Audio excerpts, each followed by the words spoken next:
So having mentioned what is happening here in Metro Manila and other parts of the country is what is called a community pantry. So here in the Philippines, there are a lot of poor people, and because of the lockdown, the pandemic, people have lost their jobs. So it's a very, very difficult situation, and there are those who go hungry, so much in need. We try to do as a community whatever we can. But lately, just in the last week or so, what has come to the fore is a community pantry. That's when you have a particular area, and some people, they give goods, food, rice, vegetables, whatever. People donate, and then those who are in need are free to come and take what they need. So this started in a particular place in Manila, and then it quickly caught on. It caught fire. And today, in just a very short period of time, there are many such community pantries, and I believe many more will come up. And we have also tried to do our share. I know we have brethren who just on their own, just outside their home, they have a little table there, and they put some food stuff and ask for contributions for others, and then neighbors or whoever else are free to come and take what they need. And when you see also the crowds that have come, and at times long lines, well, there's a real need. This is such a great need, and it's good that people can come together and contribute whatever they have excess, or hopefully not even excess, but out of their own need, and share with others. In our own parish, we also started just this Monday through the initiative of one of our MFC sisters who is in charge of the BEC. And Monday, the parish was able to serve over 500 people. It was a long, long line. And of course, there were some who were inside the church, and the church was a lot of people there. I would say that given the social distancing that we're all supposed to observe, it was in effect full. But there outside, there was a long, long line. And today, we had Monday, then we had Wednesday. It's not every day. Parish is still trying to assess what is the best way to do this. And today, we passed by, my wife and I, because the sister of my wife died. She had a long and lingering sickness. So we went there. And before 5 a.m., and it was still quite dark, there was already a long line. So people truly are in need. One thing, maybe a footnote that I noticed last Monday, so there was a long line outside, but there were also a number of the parishioners who were inside the church. So they attended the mass before we opened up the community pantry. Well, one thing I noticed, many with our brethren in the community, especially among the poor, and I can see they are Catholics, but they weren't quite attuned to going through the mass, the postures, and when to stand, when to kneel, when it's all ready for Holy Communion. And I thought, well, this really is a situation that we've been talking of. Like the Philippines is a Catholic country, and people admire and are inspired whenever they see the churches that are full. But what you see is just a percentage of all Catholics who ought to be there. And in the Philippines, including Metro Manila, where parishes are large, the poorer folk are not really able to fulfill their Sunday obligation for many reasons. And it has become so important, really, that the parish not just wait for the parishioners to come and provide the services, whether it's mass, sacraments, or whatever, but that the parish go to the grassroots in the peripheries and minister to the needs of the people. Because I've said before that a number of Catholics have left the faith. They've joined sects, they've joined even cults, and we often lose them by default. We are not there. The sects, the cults, they are there. They preach what is supposed to be the word of God, and there's a soul within us that hungers for the word of God, and so it is attractive, and so that's where they go to. And it is unfortunate that we lose Catholics from the one true faith simply because we are not there to provide what it is that they need.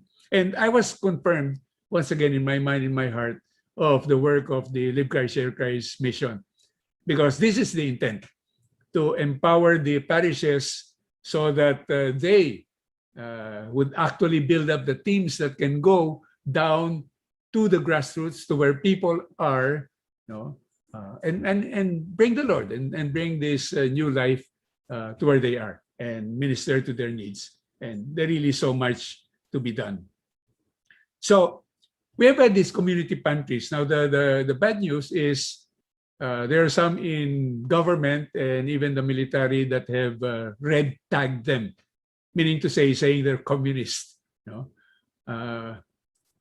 And I think that that's interesting, because as we shall see, there are many similarities, whether on the surface or even deeper, between the authentic Christian life, especially as you try to relate with the poor, and majority of the peoples in the world, especially of course in the developing countries, Africa, are poor, but with Christianity and communism, and basically being for, by, and of the people.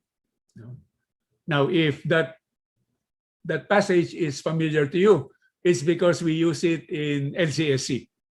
We say that this work of LCSC is for the church, of the church, and by the church. It is the church herself that is involved, and it is to help further the life and mission of the church. Now, I think more interestingly, so Karl Marx is like the father of communism. And one thing that he said, a very well-known quote, "From each according to his ability, to each according to his need." Okay, that's communism. Now, community pantry, what do we say? Give what you can, take what you need. It's the same. It's the same. The principle of really looking to the people and trying to attend to their needs is a good thing, obviously, very worthwhile thing.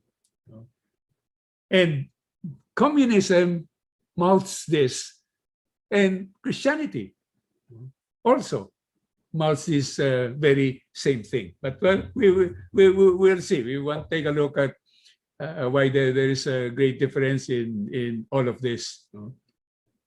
So you talk of communism. Now there's also socialism. There's also Marxism.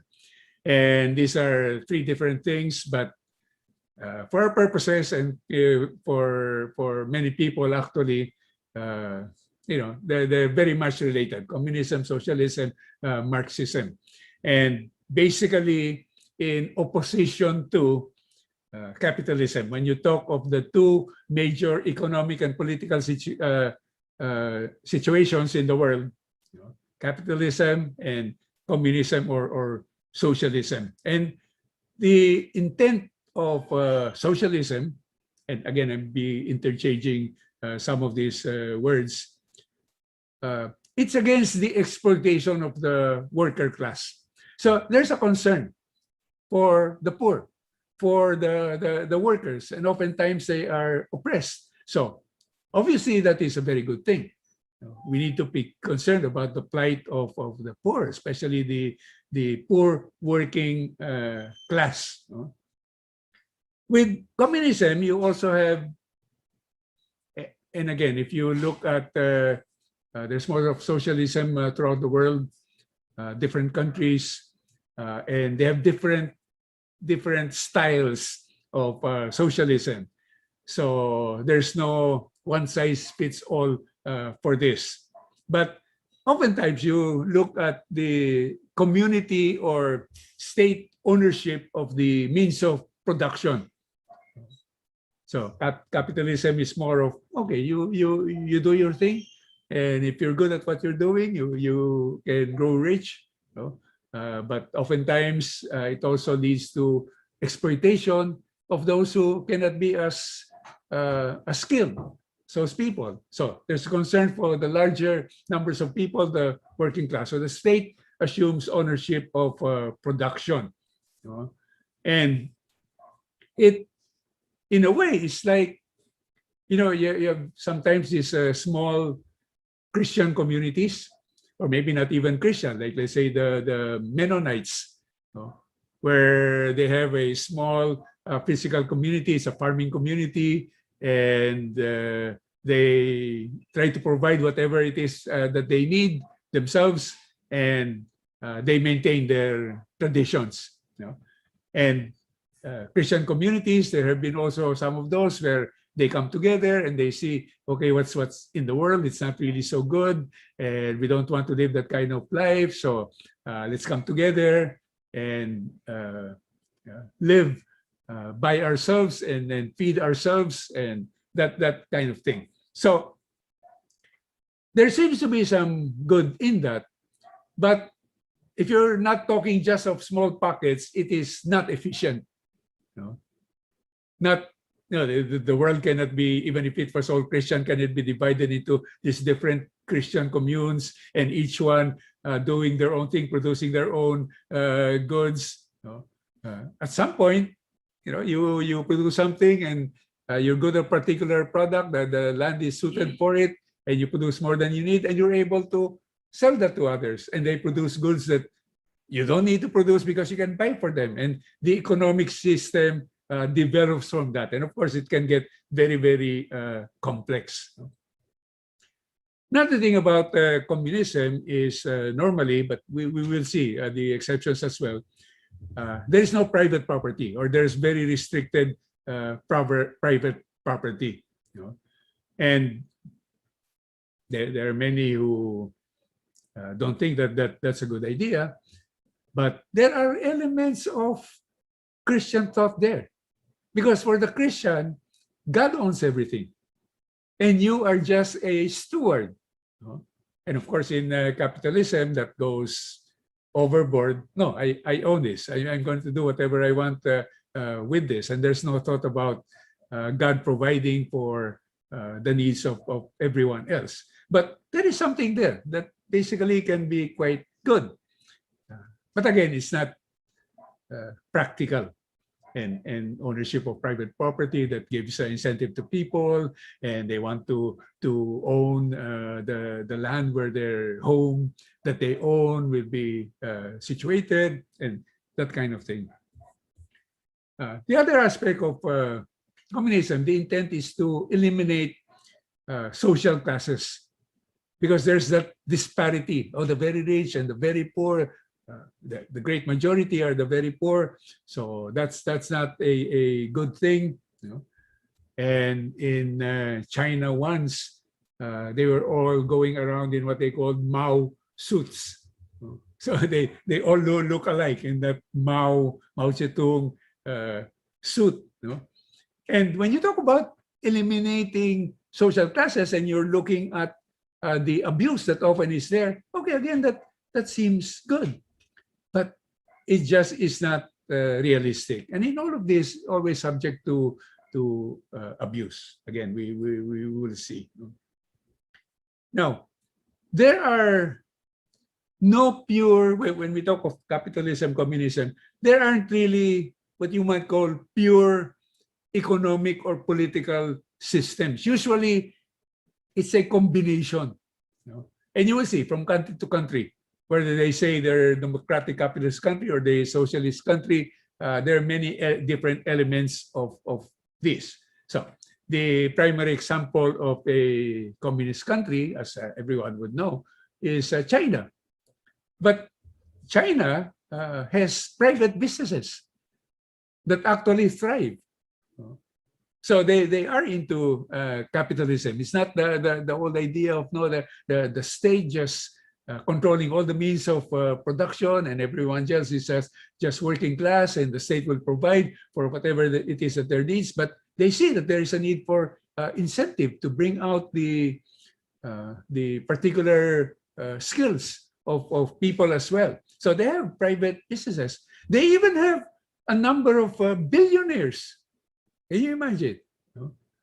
And one of the most well-known, I don't know if you ever heard of it, is Jack Ma of Alibaba.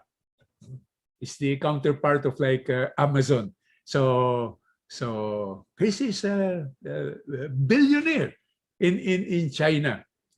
So gone are the Mao suits where they all wear the same thing. They all look alike. Now they even have name brands and stores that sell these name brands. Look at Canada. When you say Canada, USA, okay, those are democratic capitalist nations. But Canada has a very extensive healthcare system. So they really, the government really, the state really takes care providing for the healthcare of the people. The United States has welfare for the poor people in many different ways, and they have a public education system. So all of these are provided by the state in order to provide important services to people, especially those who are poor. When you look at Europe, you have Denmark, Norway, Sweden, Finland, and you would think these are all democratic, capitalist societies, but a number of them are actually described as socialists. That's why those who want to promote socialism, they point to some of these countries and say, look, they're so prosperous. So there are elements of both. And they have a lot of welfare benefits, but they also pay very high taxes. So the rich are taxed, and even the middle class, you have to pay a larger share. And the state is able to provide all of these services because of those. Finland, for example, has free education all throughout. And they have 100% literacy. And they have a very high standard of living. So, but these so-called socialist countries, again, do have private business and property ownership.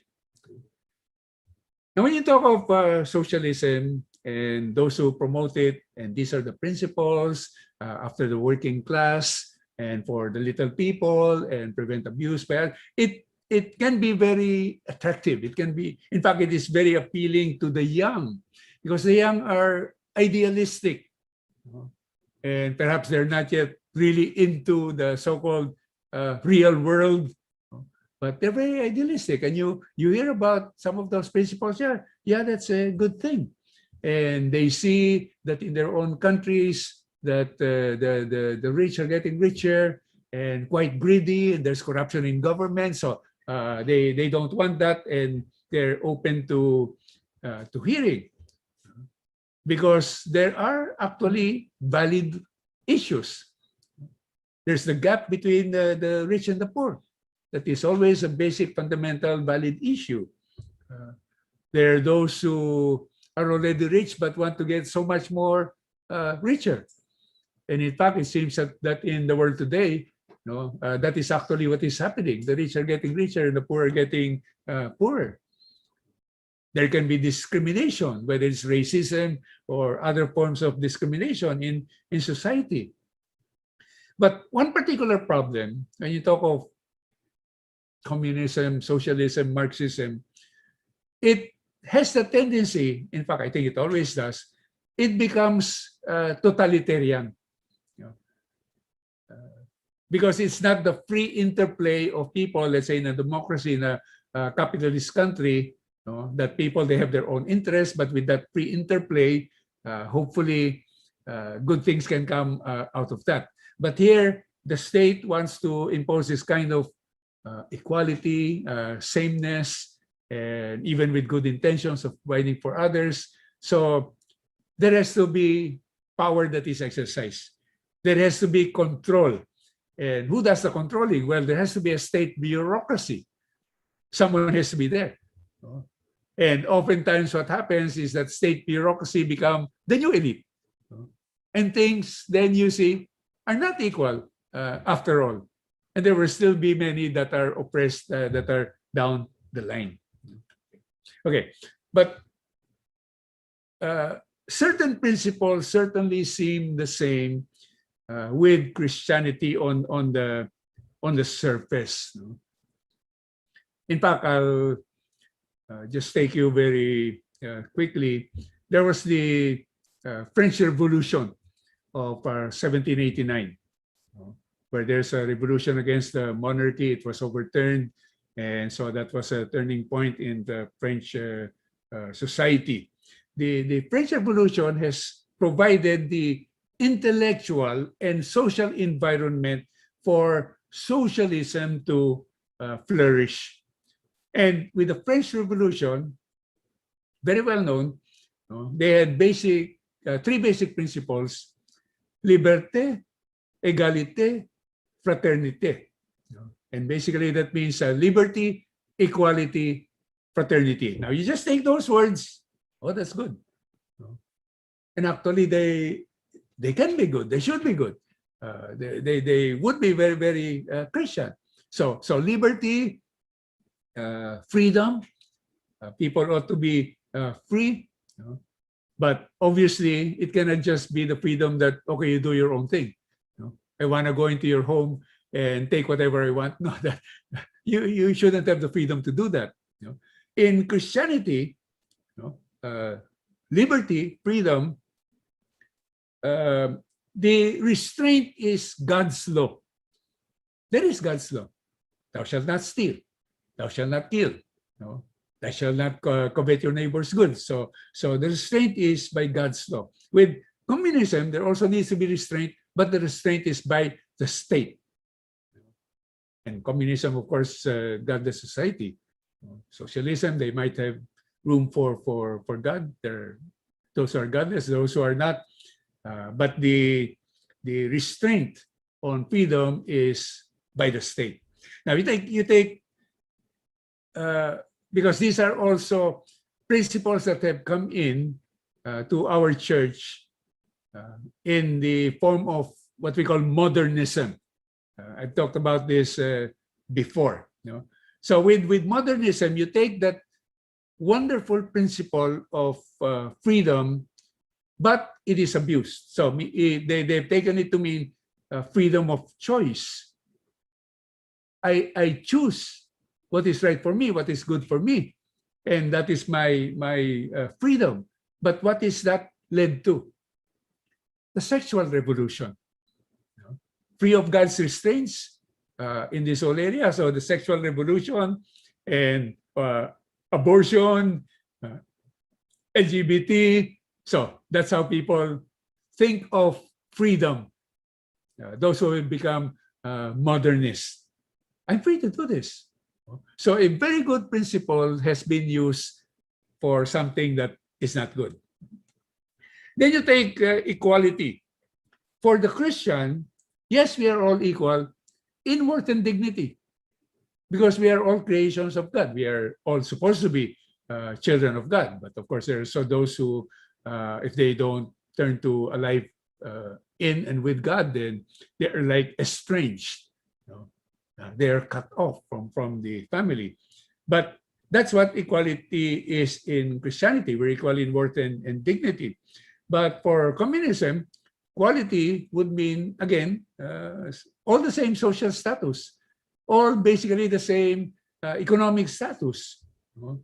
And there is no discrimination. So again, you see an interplay. Having no discrimination is a wonderful thing. But it should not translate to saying, now we are all the same, because we're not all the same. And even when you talk of work, of making money, when you talk of incentives, if you're all the same and the state just provides, people don't work. And that's actually happening in some countries, some parts of the world. If the state will just provide for all of my needs, it's a welfare system, why should I work? If I work, then I tax very, very high. So what for? So it's a disincentive. And then when you talk of the whole aspect of equality, but with modernism coming into it, then it justifies some such wrongs as saying like, there's no distinction between the sexes. Because everyone is equal. Everyone is the same. So there is no distinction between the sexes. And that is pushed by the leftists, by the liberals, by the modernists, pushed. And so they eliminate the sexes. They go with LGBTQI and whatever else there is. And now when you talk of transgenders, they have the freedom to choose their own sex. I'm a man, I want to be a woman, then let it be, including surgical operation and also vice versa. There's the modernist principle of inclusivity. Inclusivity can be a very good thing because that means not exclusivity. No one is excluded. People should be included. You should not feel that you are left out. Of a group of people, the good that they're doing or enjoying, and you're left out of that inclusivity. But again, that's being pushed, like in Catholic schools today. So they bring in those who atheist professors and those who promote gender theory and all of that, and they've lost sight of the reality that no, this is a Christian institution, a Catholic institution, and it has an intent to raise strong Catholic men and women. But inclusivity says, no, we cannot exclude anyone. So let everyone in, which is not a good thing. So liberty, equality, then you have fraternity. For the Christian, fraternity, fraternal, brothers, is because we are all children of one God. But for communism, it talks of one human fraternity, so that everyone, we were all just one big family. And when you talk of modernism, it actually speaks of a universal brotherhood, and that's why there's also the teaching, erroneous teaching within the church, that all religions are valid. And what is important is that we all do good to one another, which is a good thing, because we are all one universal brotherhood. And of course, there is a distinction because for the Christian, we are brothers and sisters in the Lord, but if you accept Christ to be part of the family of God. But if you don't accept Christ and just say, well, we're all related, well, we are all related through Adam and Eve, or after the flood through Noah. But that is a very different thing. In fact, when you talk of the Universal Brotherhood, that is a free Masonic concept. It is an important key principle of Freemasonry, such international brotherhood. That's why for Freemasons, you need to believe actually in some divinity, in some supreme being. And for them, it is the great architect of the universe. So that can be anyone. That's why whatever your religion, and in their largest, they would have the Bible, they would have the Quran, they would have the, I suppose, the Hindu scriptures. So what's important is you believe in something that is divine. And of course, that is contrary to Christianity. That actually is one of the major reasons why it is said, and which is the situation, that Freemasonry is incompatible with Christianity. Because Christianity, obviously, the one true God, Trinity, Father, Son, Holy Spirit. But in Freemasonry, believe in whom you want. So that obviously is against Christianity. These three principles of liberty, equality, fraternity, again, so you see that on the surface, even just the words themselves are good, but it depends how you understand it, how you apply it, how you use it.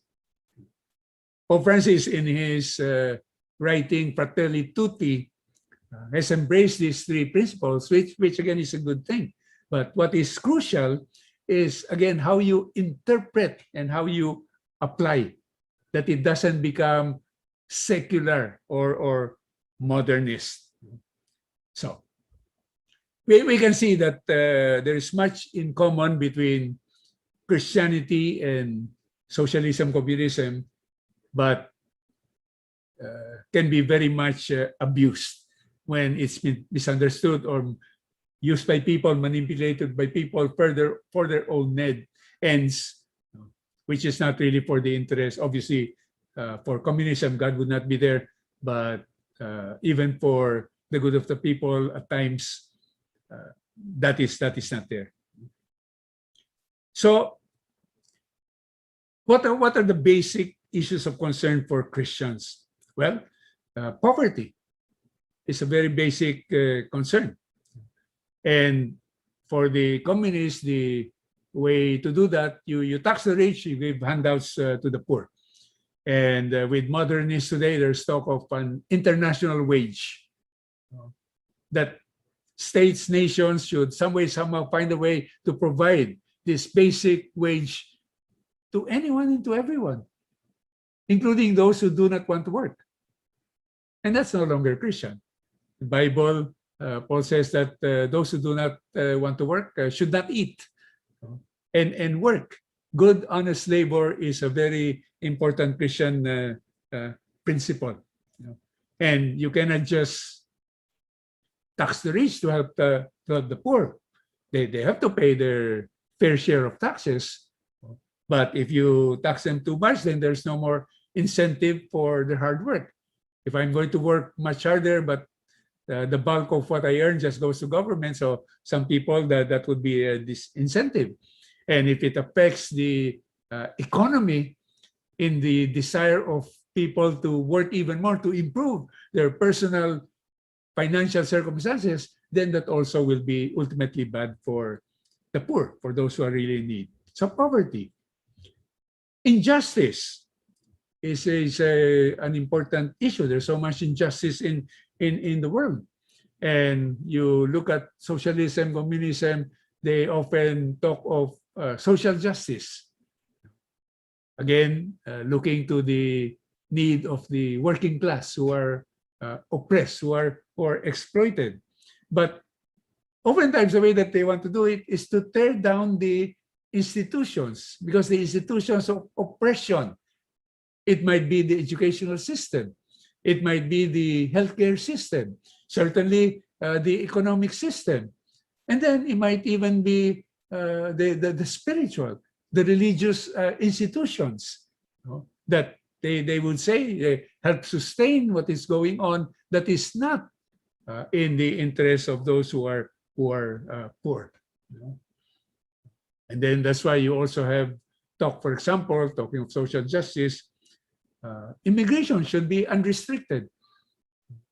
If people want to come in for whatever reason, then they should not be prevented. And that would not work. Countries should be open to immigration, and they should always be open to helping those who are true refugees. But it has to be legal, not illegal, not just, you know, open borders. Borders are not bad.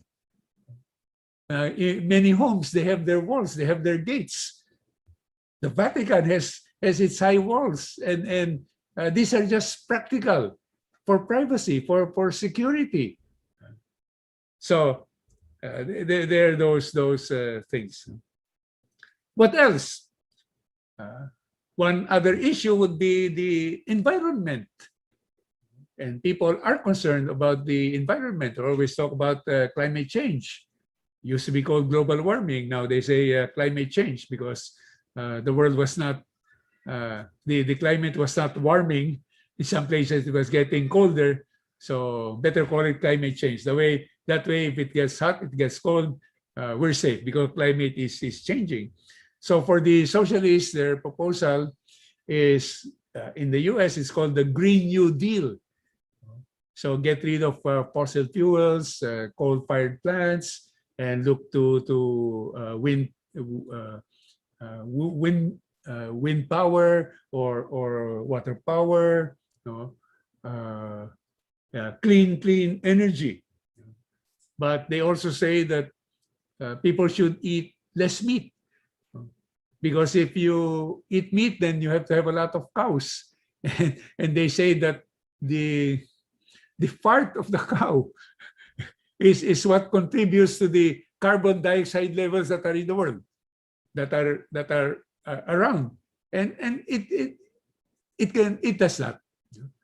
So it can really get ridiculous, because it's not based on science. It might seem good. Let's cut down on pollution.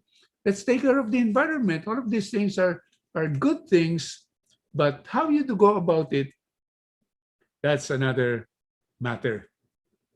So a question that is important to ask is, how do we address the valid concerns that are there, especially for us as Christians, whether it's poverty, injustice, or the environment, but maintaining Christian values? And that will always be the challenge.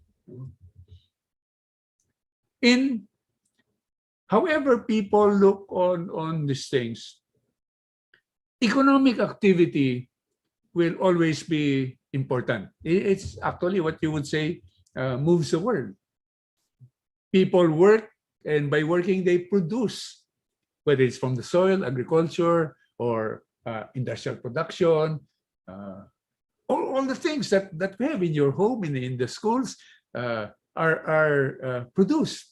So the economy moves society and the world, and that's the way it has always been. From the time of Genesis, Adam and Eve had Cain and Abel, and Cain was a herder of flocks, while Abel was a tiller of the ground. So obviously it started as an agricultural society. So that's what they were doing. And then from agricultural, at some point it moved on to industrial.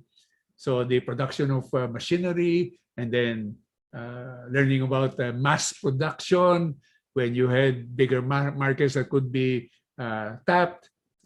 So from agricultural to industrial, and what we are today is what you might call technological. So you see all the gadgets, the computers, the Wi-Fi, to which this podcast owes our being together to. All of this has happened just in the past half century or so.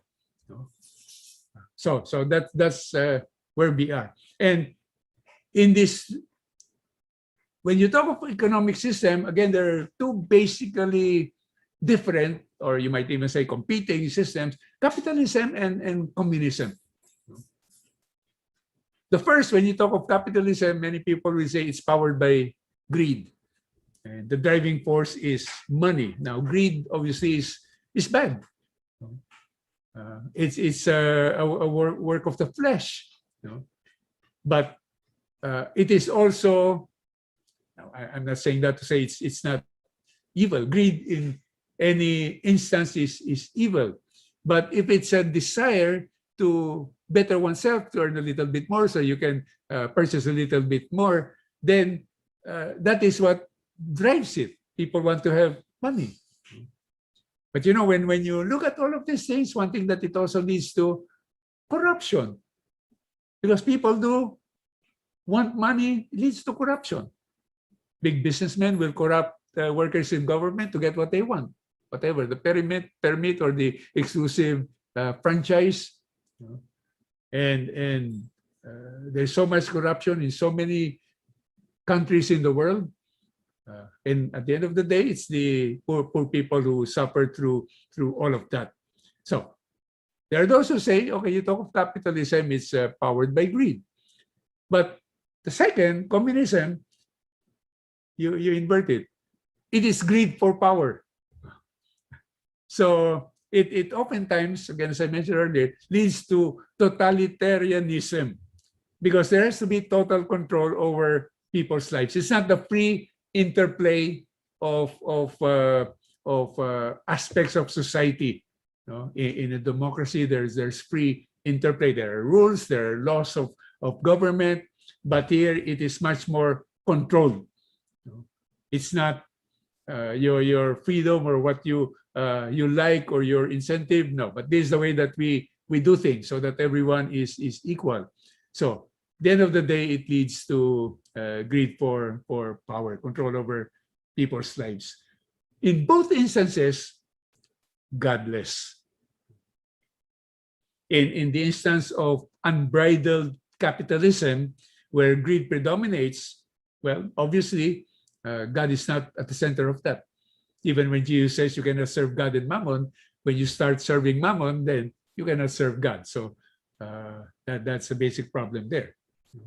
And of course, communism is atheistic. God is really not part of that. So what is the ideal, especially when we talk of poverty? Because poverty is the great challenge in the life of the world. And when we talk of the dignity of people to live in accordance with how God would have wanted them to live, creating a wonderful world, providing whatever it is that people need, and an abundance of resources, but many are not getting their equitable share. So what is the ideal? Well, we look to the first Christian community. You know that the first Christian community actually solved the problem of poverty. Now, we will need to understand also a little bit later how we define poverty. But the first Christian community solved the problem of poverty. And what are the important aspects of how they were able to do that? Well, the most important is that Christ was at the center, is at the center. After all, God created everything. It is God who designed, including you human beings, and the things that are in the world. It is He who knows how all of these things will work best. So the most important, the most basic, if you want to be able to resolve poverty, or you want to have an economic, social, political system that is truly just and equitable, Christ needs to be at the center. So We see that in the first Christian community on the day of Pentecost, Peter preached a sermon and 3,000 people responded. And that's when the first Christian community, the church, started. And we read in Acts 2, verse 42, they devoted themselves to the teaching of the apostles and to the communal life, to the breaking of the bread, and to the prayers. So this was at the core, at the center of the life of the community. If you will notice, these are the in our CLS, LCS, 5 tools to growth. You have the 4 tools here, right here. The teaching of the apostles, that's formation. The communal life, that's the fellowship aspect of community. The breaking of the bread, Eucharist, but larger sacraments, and the prayers. Prayer is one of the 4. The 5th is service, and that is now comes later because of what this Christian community that were being formed and growing in these 4 aspects, that naturally resulted in service. So they grew as Christians, and that's the basic thing, because Christianity of Christ, according to the mind of Christ, according to the heart of God, then all of the important principles of freedom, equality, fraternity will be actually there. And then, secondly, because Christ was at the center and they were being formed, this newfound faith led them to coming together as community. Again, the church was born. Now, in community, how would you describe that community? One particular aspect, very important aspect, in Acts 2, verse 44, all who believed were together and had all things in common. You see, that is what communism also says. Let's have all things in common. We're all equal. We're all the same. No social classes. So no one will be envious of anyone else. No one will be dissatisfied. But what actually happens is most, if not all of them, become dissatisfied. But all of you who believe were together and had all things in common. And what practically that concept, I'll get into that a little bit more later on, it led to sharing. And sharing is the key to resolving poverty in the world. Because again, there are enough resources. It's not a question there's not enough resource. So if I take mine, then you have less. No, it's not that. There are enough resources, but a few very rich individuals, a few very rich countries versus the greater majority of very poor individuals and very poor countries. So there is that disparity. And the rich simply need to share with the poor. So this is what happened in the first Christian community. So in the next verse, verse 45, they would sell their property and possessions and divide them among all according to each one's needs. Those who had sold, when they were led to, and they were being led to because they were living their lives as Christians, would sell their property, and the process of that would be distributed to people according to their need. So sharing is key. So let's take a closer look at the aspects of life in Christian community. And this is now in Acts chapter 4, verses 32 and following. First of all, they had unity of heart and mind. Acts 4, verse 32. The community of believers was of one heart and mind. It was the heart and mind of Christ. And they were being formed according to the teachings of Christ. So when they accepted this, then they were thinking alike in that sense. And they had taken on the mind and heart of Christ. So this was very crucial for the community of believers. Secondly, is stewardship. So it goes on. And no one claimed that any of his possessions was his own. So you talk of capitalism, it's private property. And actually that's a good thing. No? Here, there would still be private property, we'll see. But this, no one claimed that this was their own because they knew everything belonged to God. And they were just stewards. So stewardship is very, very important. And then the third thing, so you have unity of heart and mind, you have stewardship. And then thirdly, the communal mindset that we are a group of people that have come together. We undergo the same teachings, and we have our love for the Lord. And so we're still in verse 32. They had everything in common. They were a commune. They were a community. They were in communion, so that there was unity. So disparate people who never knew each other before now have come together, and they were of one heart and one mind. They understood stewardship, and they had everything in common, especially the interests of one another. Your well-being is my interest. And of course, I know that my well-being is your interest. And that's how it worked as a Christian community. So that was a very good thing.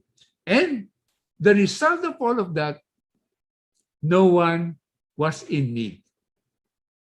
In Acts 4, verse 34, there was no needy person among them.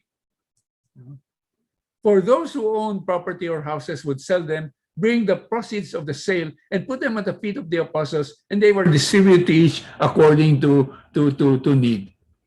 There was no needy person among them. Okay, now here is the important note, because the understanding of poverty. For the world, so poverty, that's not a good thing. So we need to get people out of poverty. And that means, well, not necessarily that you are rich, millionaire, and all of that, but that you are no longer poor.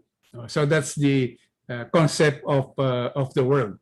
But the Christian concept, when you talk of poverty, what is important to live a life in the dignity of being a child of God is that all your needs are met.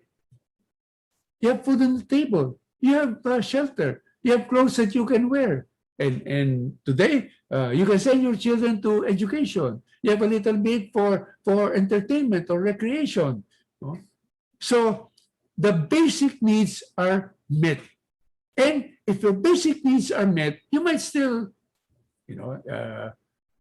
by definition, especially in capitalist societies, you might still be poor. Your house is not that big, and your clothes are not designer clothes, and your car, if you have a car, and not just took public transportation, so that kind of thing. But the important thing is that no one is in need, and you can live according to the dignity of being a child of God. In fact, Jesus said at one point, actually in Matthew 26, verse 11, the poor you will always have with you. And you know what's a good thing there? It is an opportunity to share. It can bring out what is truly Christian in those who have been blessed. And actually, everyone is blessed, even if you don't have all the riches and all the goods of the world. If you're able to count their blessings, you know that you are blessed. And no one is too poor that they have nothing to share. But if there are poor people around, if there are needy people around, that is a wonderful opportunity to serve and to grow even further in Christian character and values. So this is this concept of poverty is important, because again, especially some of the Western nations, maybe their intentions are good. I don't know. So they help poor countries, especially countries in Africa. But what is coming out, and some bishops are speaking out, is actually a new colonialism. You know? They're actually interested in securing natural resources. That was the purpose of colonialism before. But even now, you help out, but okay, we get the opportunity to exploit natural resources. And the really bad thing, as far as we as MFC are concerned, they package the assistance and put then there the aspects of what they call reproductive health, meaning to say you accept abortion, you accept LGBT. And there have been those who have said, if you don't accept, I'm sorry, we cannot help you in any way. And unfortunate, the countries who are really poor, who desperately need this, but instead of trying to help by helping them in their food production, in having clean water, in having cheap electricity, that is what the poor need. But no, many of them will impose from their Western standpoint with their own agenda, and then again, much worse, imposing the culture of death by way of abortion, condoms, LGBT. So when you have these aspects of life in Christian community, as we see in the first Christian community, that will not work except in Christ. And what could actually happen is, again, communism would have that, seemingly that those kinds of principles and values, but apart from Christ, it turns out totally different. It doesn't work. So let's see how does communism mimic these values of the first Christian community, but actually are different in the whole aspect of unity of heart and mind. So they say, okay, we're all together, we're concerned about the poor, but that unity is not out of devotion to God or love for neighbor, because that's how it is with Christians. Because we love God, then we love our neighbor, and we know that the two greatest commandments actually go together. But for communism, unity is in subjection to the state. It is forced. It is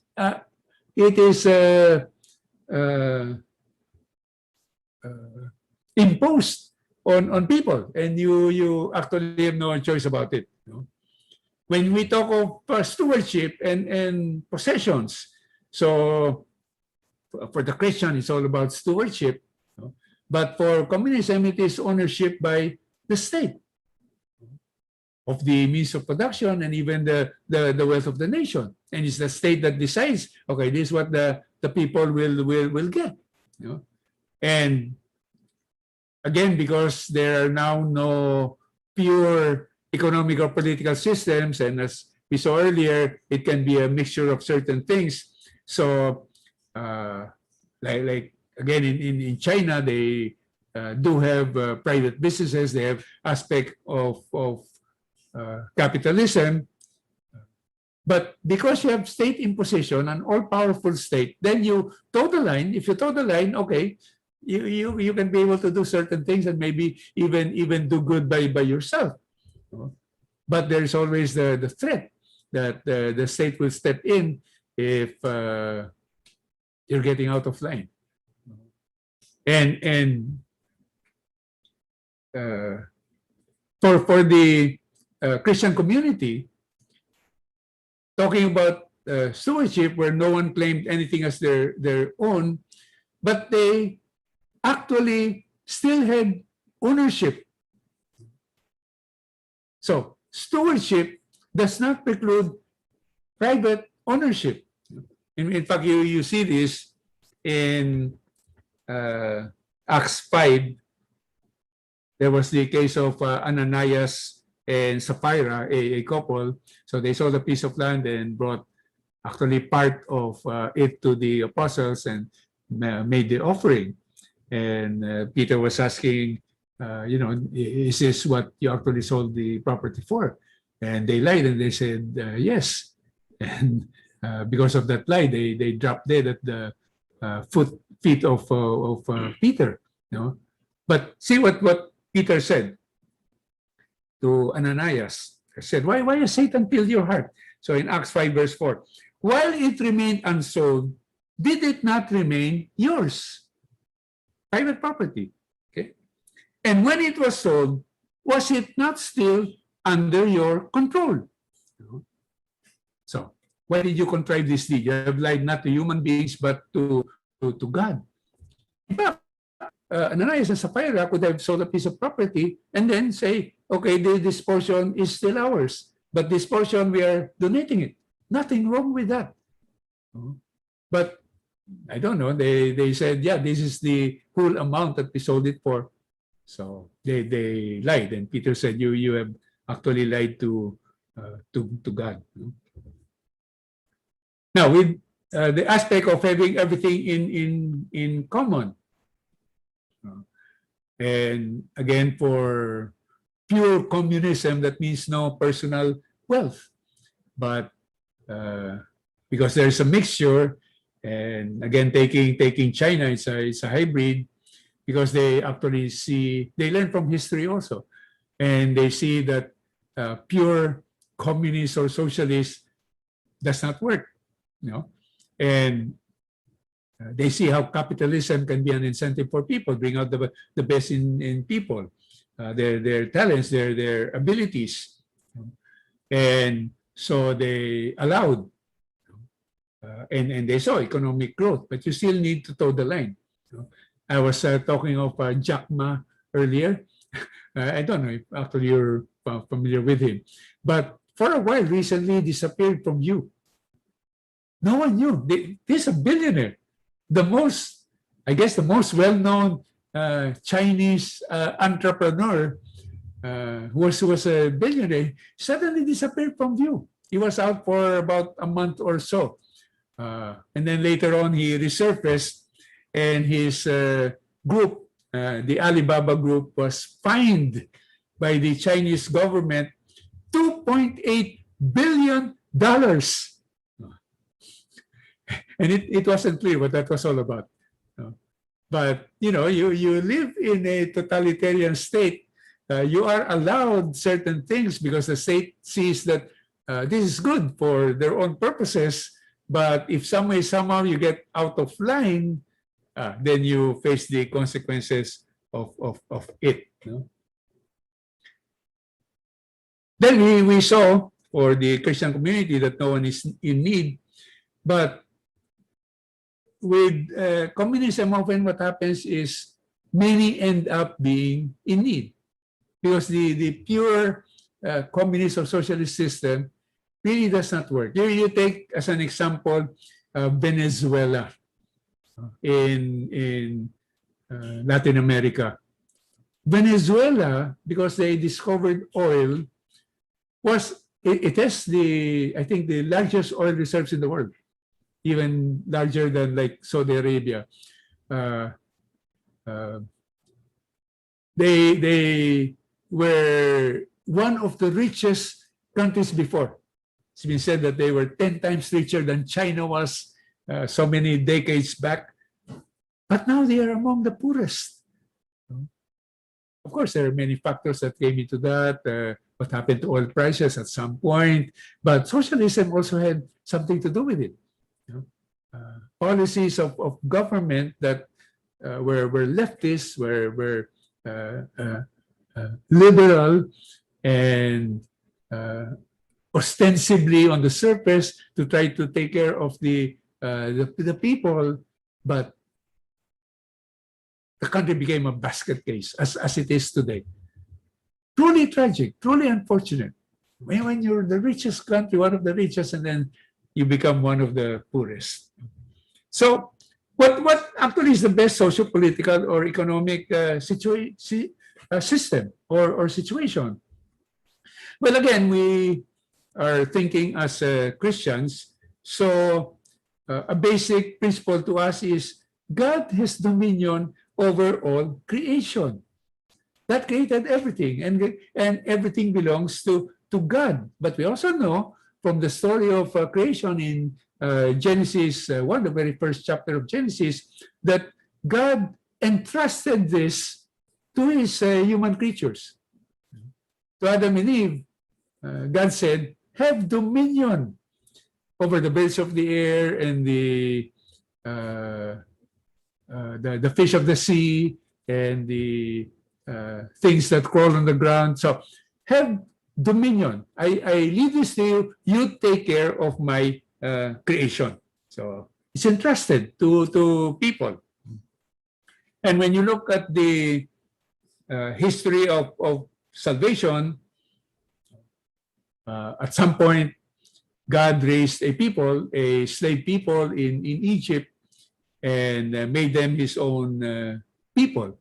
And he entrusted the leadership of that people to Moses. Then from Moses, it passed on to Joshua. And then from Joshua, there was a period of the judges. These were basically military leaders that governed the people. And then the people clamored for a king. And so they went on to the period of the kings. And of course, fast forward, then we go to the time of Christ. Christ came into the world, and after Christ, then you have the Christian era. And for Christians, Jesus is king, rightly so. God is king, that is the owner of everything, and for Christians, Jesus is king. And when we talk of the Christian era, very quickly, we have three main periods. First, you have the classical, or the period of Antiquity. This was up to 476 AD, Anno Domini, the year of the Lord, and up to the time of the fall of Rome as a world power. Rome was there for over 1,000 years as a dominant power in that in the known world. But Rome fell, and from 476 to 1453 AD, so that's about a millennium, you have the Middle Ages, especially as it relates to European history. That's what is well known, even to us. You see movies before of the kings and what was happening.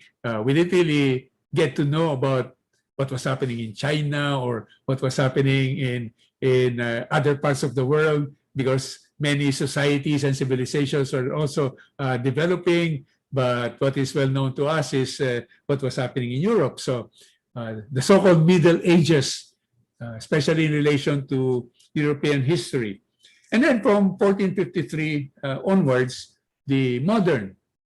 So you have the classical, Antiquity, and the modern, and then the middle, that's why it's called Middle Ages. But then you had the modern, the Renaissance, so-called, and the changes that came with that. Now, in the Middle Ages, what they had were theocracies. Now, not necessarily meaning to say that the religious people were running government, but they had God as the supreme civil ruler through kings. And the church, the state, all conscious of that, looking to God, being led by God, the principles of Christianity being lived out. This was at the time of the knights, the knight in shining armor. So I don't know if they probably don't make movies like that anymore. I don't know if the young people are even aware of these knights, but for the older ones, because you see them in the movies, you read about them. So this was a time of knights. This was a time of chivalry. Well, people lived in integrity. They lived looking to the needs of the poor, but they were also warriors. They fought for for God, and they always look to God. It was an era where the philosophy of the gospel actually governed the different states, the different nations. So it was Christian wisdom and Christian virtue that permeated the laws, the institutions, the customs of peoples, how all of this, how society developed. This is what you would call the Judeo-Christian heritage, which built up much of the world. And what we understand now, especially in democratic and Christian nations, which unfortunately is under assault today. But in this Middle Ages, Christianity flourished. The church and the state were working together. And you talk of civil society, again, the pervasive influence of Judeo-Christian thought, principles, and values. Now, the problem in all of this, whatever system you might have, is always man being prone to sin. That is from the very start. From Adam and Eve who disobeyed God, from Cain who killed his brother Abel, from the evil in the whole world that necessitated the flood, so God could start all over again. Even the life of the chosen people of God, Israel, especially when they moved on to the era of the kings, many of them were unfaithful. They were into idolatry. They neglected or even forgot the covenant, the law of God. So the problem is always man. You cannot have a perfect system because you will always be dependent upon human beings, sinful human beings. And in fact, even when you talk of religious leaders, we used to always look up to religious leaders.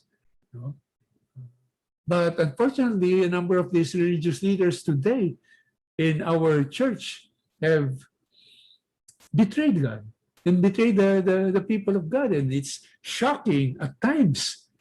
But it's a new reality that we are facing, and really unfortunate. But man is prone to sin. Today, the more common practice is the so-called separation of church and state. And that's right. That's how it should be. Church focus on the spiritual, state focus on the social, on the secular.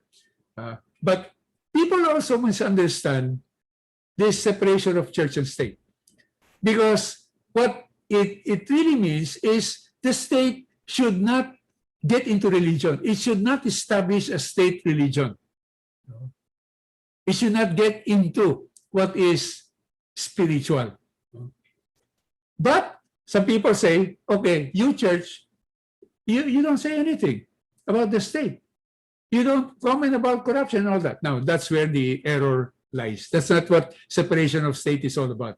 Because the members of the church are also citizens.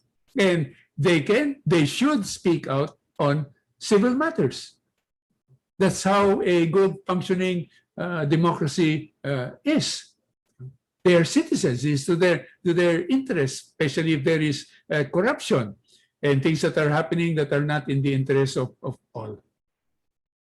So, but anyway, for us, the critical focus is still our submission to God. And that's why communism is ruled out.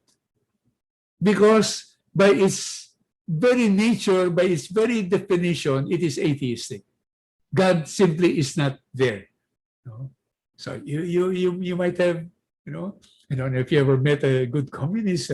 There probably are some good people out there really concerned about the plight of the people, especially the plight of the poor, and wanting to do good. But that is the fundamental challenge, and why it is basically different, Christianity and communism. Christianity is all about God, the centrality of God, and communism is about the absence of God. God has no place, and God is not important. So,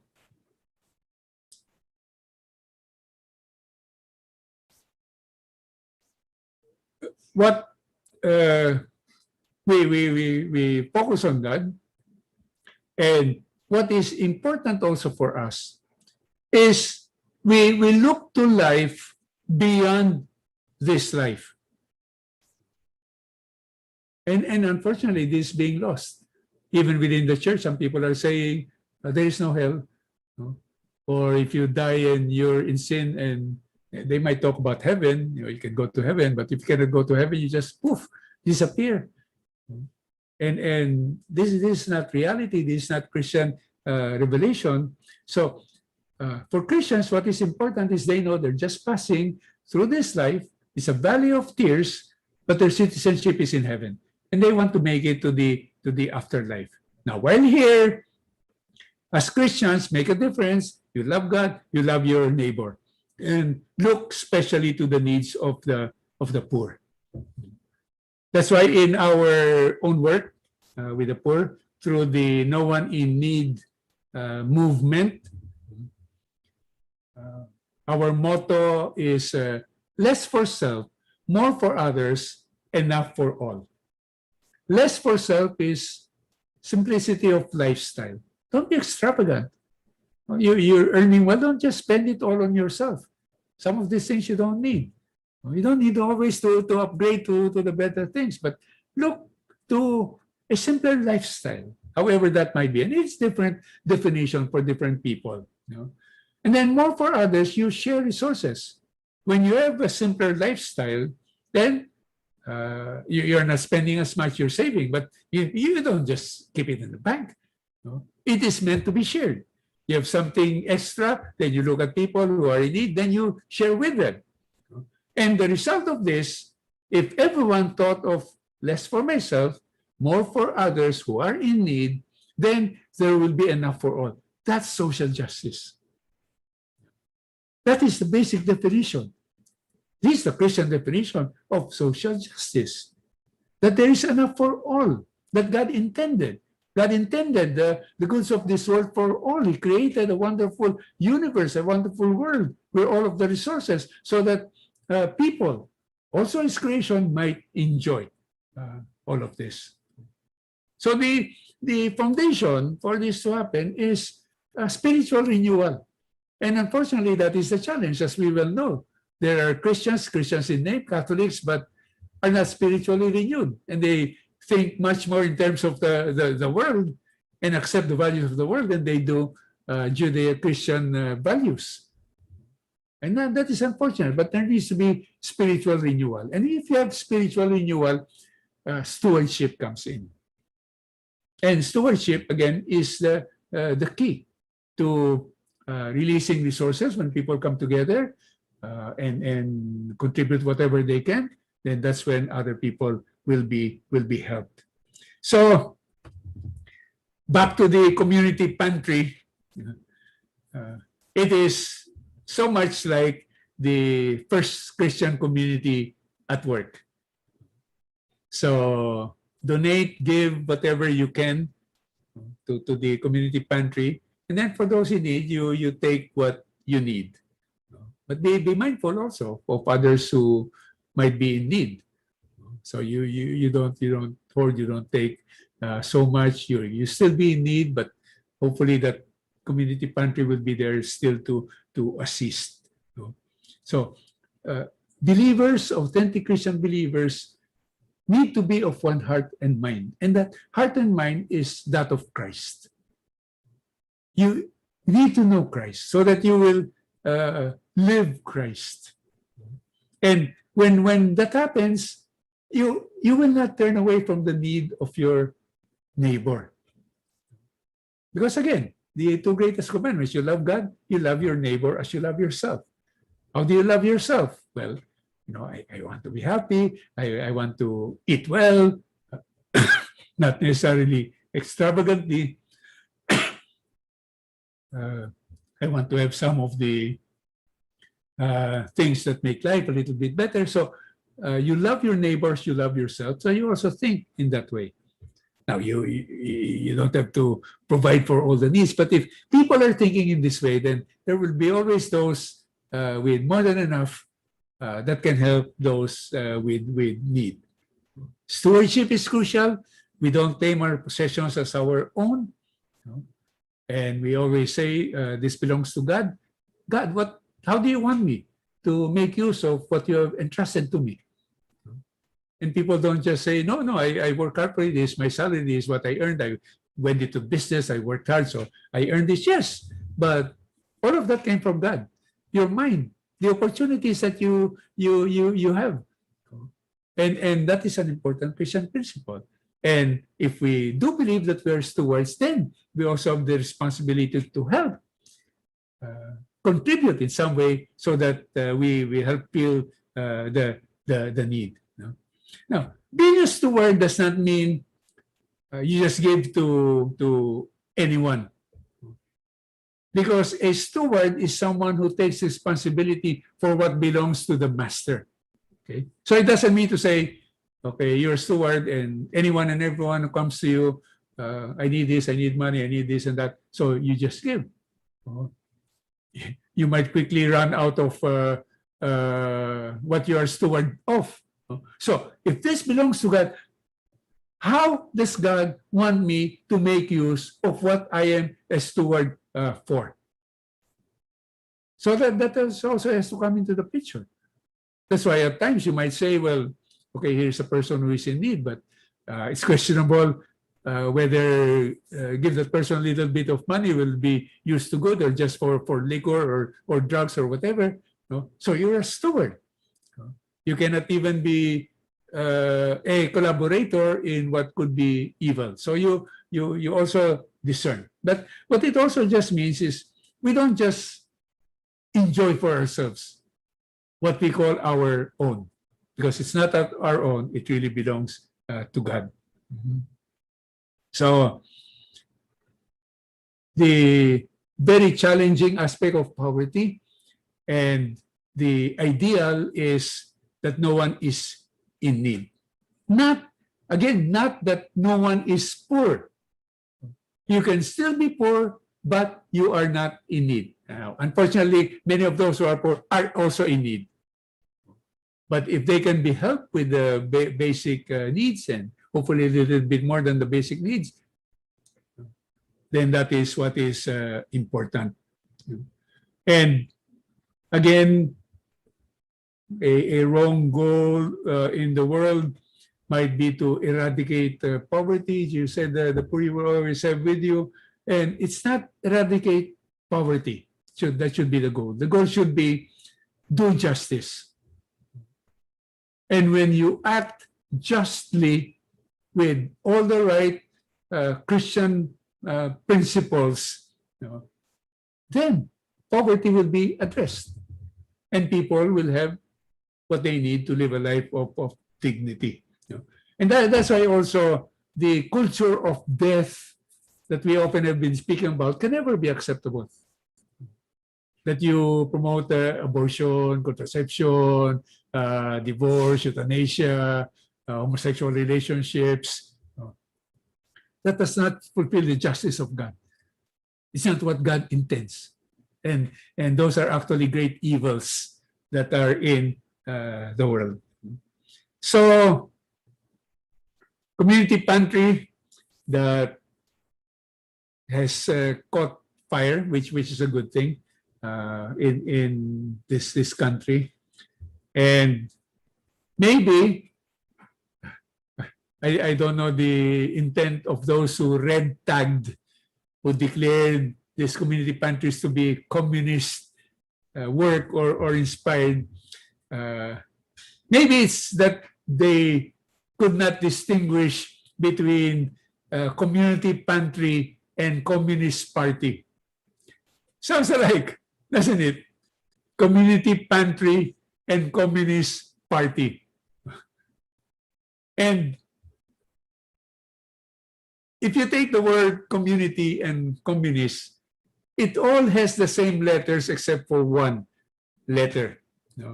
The Y in community and the S in communist.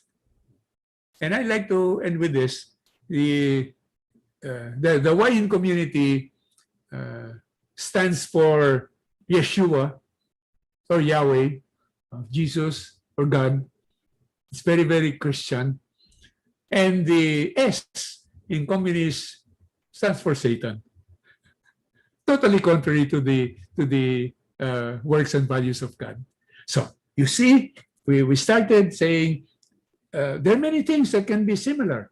There are many seemingly principles that look similar. There are many words, whether it's equality, fraternity, liberty, that are similar. But it's when you get down to the nitty-gritty and how all of these things are handled or brought forth, that makes all the difference. What seemed really similar on the surface turned out to be diametrically opposed. And two kingdoms actually at work. That's why also it is so very, very important for us to know who is our Lord, what is our Lord teaching us, and how is the way to go in our life in the Lord, in the world. So that indeed, hopefully, this valley of tears will reflect more the righteousness and justice of God. Amen.